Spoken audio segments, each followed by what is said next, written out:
Selain jadi momen menyampaikan gagasan, kampanye akbar juga merupakan unjuk kekuatan dan dukungan. Beberapa tokoh nasional pun diundang untuk menghadiri kampanye akbar yang rencananya digelar Sabtu besok.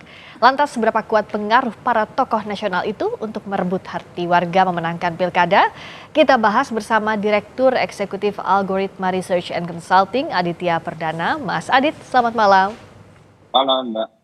Nah, kalau kita lihat ya, hari ini kan ada Mas Anies yang turun bersama Mas Pram, lalu ada juga tadi Ridwan Kamil bilang bahwa akan mengundang Pak Jokowi besok, juga Bang Sandi dan lain-lain. Nah, sebenarnya seberapa signifikan pengaruh tokoh di Pilkada Jakarta?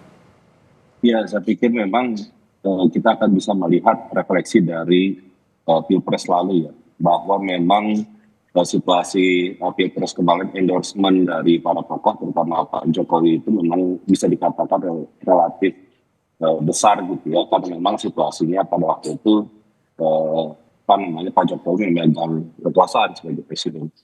Tetapi dalam konteks pilkada ini akan menjadi sangat menarik, terutama ketika kita bicara Jakarta, itu akan menjadi sangat berbeda sekali dengan situasi ketika di Pilpres lalu.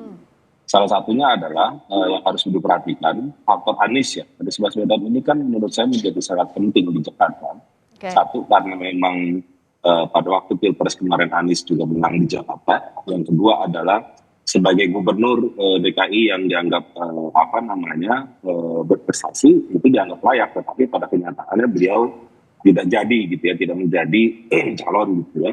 Nah itu yang kemudian menurut saya dugaannya adalah anak abah pendukungnya Pak Anies Baswedan ini tentu dia akan punya pilihan kemana gitu ya terhadap itu. Dari sisi itu mungkin endorsement itu akan menjadi sangat penting bagi siapapun calonnya.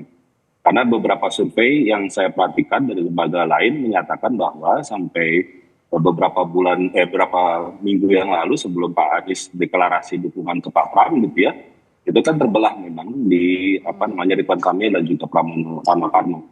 Tetapi apakah kemudian nanti hari ini ketika Pak Anies sudah melabuhkan dukungan ke Pak itu full 100% ke sana, itu yang kita belum tahu apakah itu akan terjadi. Itu satu. Yang kedua adalah soal Pak Jokowi. Menurut saya faktor Pak Jokowi di Jakarta menurut saya tidak begitu dominan gitu ya, karena Pak Jokowi juga bukan lagi sesuatu yang dominan dan kuat di Jakarta gitu ya. Yang kedua memang kalau kita bicara soal pendukung memang yang sangat kuat dan dominan itu Anies Baswedan sebelum kontestasi ini dimulai. Jadi menurut dugaan saya Pak Jokowi tidak begitu kuat gitu ya untuk bisa mendapat endorsement kepada pemilih di Jakarta. Kira-kira gitu. Gimana kalau Pak Prabowo, Mas Adit? Karena kan presiden yang masih menjabat dengan suara mayoritas juga dalam Pilpres kemarin. Ya masalahnya Pak Prabowo itu kan tidak menang di Jakarta, Mbak. Di Pilpres lalu kan Pak Prabowo tidak menang di Jakarta. Yang menang itu adalah Anies Baswedan, meskipun memang menangnya tidak banyak gitu ya, tidak tipis. Sehingga menurut saya pengaruh Pak Prabowo di Jakarta menurut saya juga tidak terlalu kuat gitu ya. Jadi akan sangat berbeda sekali kalau kita bandingkan di Jawa Tengah gitu ya. Faktor Pak Jokowi di Jawa Tengah mungkin akan berbeda dengan faktor Pak Jokowi di Jakarta. Jadi menurut dugaan saya kalau kemarin pada waktu Pilpres ada instrumen lain yang akan menguatkan faktor Pak Jokowi, yaitu instrumen kekuasaan, apapun itu aparat kekuasaan atau bahkan pendukung birokrasi segala macam itu akan mensupport instrumen pemenangan itu. Tapi kalau sekarang kan kondisinya kita tidak tahu. Dari sisi Pak Jokowi kan Pak Jokowi sudah tidak menjabat gitu ya. Sementara Pak Prabowo memang berlabuh ke tim koalisi yang memang dia dukung. Tapi kita belum tahu apakah instrumen yang sama juga dimobilisasi atau tidak, itu yang kita belum bisa baca. Kalau kita lihat putaran di Pilkada Jakarta ini kan debatnya yang jadi adu visi misi sudah kita lewati. Kampanye juga besok sudah kampanye akbar.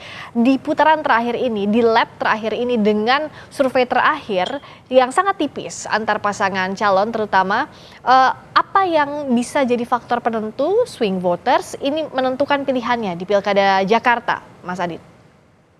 Ya, memang saya sangat yakin ada harapan dari para tim paslon ini kemudian memobilisasi para tokoh ya dengan endorsement tersebut. Tetapi seperti yang tadi saya sudah sampaikan, tidak semudah yang dibayangkan untuk melakukan endorsement itu, karena tentu yang perlu dan penting diperhatikan adalah bagaimana pergerakan tim sukses, baik itu yang dilakukan oleh tim sukses individual dari calon gitu ya, atau bahkan mungkin partai pendukung. Nah, yang membedakan antara apa namanya Pak Pram dengan Ridwan Kamil ini, Pak Ridwan Kamil ini kan banyak partainya ya, koalisinya. Ya. Dan menurut saya mungkin mereka agak relatif kesulitan gitu ya mensinergikan gerak langkah yang sedang mereka lakukan gitu, sehingga kemudian kalau kita baca hasil survei kan agak ketinggalan gitu ya ketimbang Pak Pram. Sementara Pak Pram ini kan lebih solid geraknya karena berasal dari satu partai. Jadi ini yang menurut saya akan menjadi dinamika yang menarik gitu ya, karena ternyata lebih lincah yang koalisi, nggak ada koalisi yang hanya partai yang hanya pendukung sedikit partai dengan yang banyak gitu ya. Nah ini menyangkut bagaimana ruang gerak itu satu, yang kedua adalah tentu juga hari-hari terakhir ini yang paling penting itu menurut saya adalah balik lagi calonnya sendiri menurut saya harus terus bergerak dan terus bersalaman, bersentuhan, bersilaturahmi dengan pemilih ya, dimanapun dia berada gitu. Jadi sebagai usaha sampai hari terakhir ya, meskipun sampai kampanye terakhir gitu ya, itu tetap harus dilakukan. Besok kampanye akbar akan jadi puncak dari proses kampanye yang berlangsung, termasuk kita nantikan siapa yang akan memenangkan hati warga Jakarta untuk 27 November mendatang pada hari Rabu. Terima kasih Mas Adit tadi sudut pandangnya. Terima kasih Mas Aditya Perdana telah bergabung di Sapa Indonesia Malam.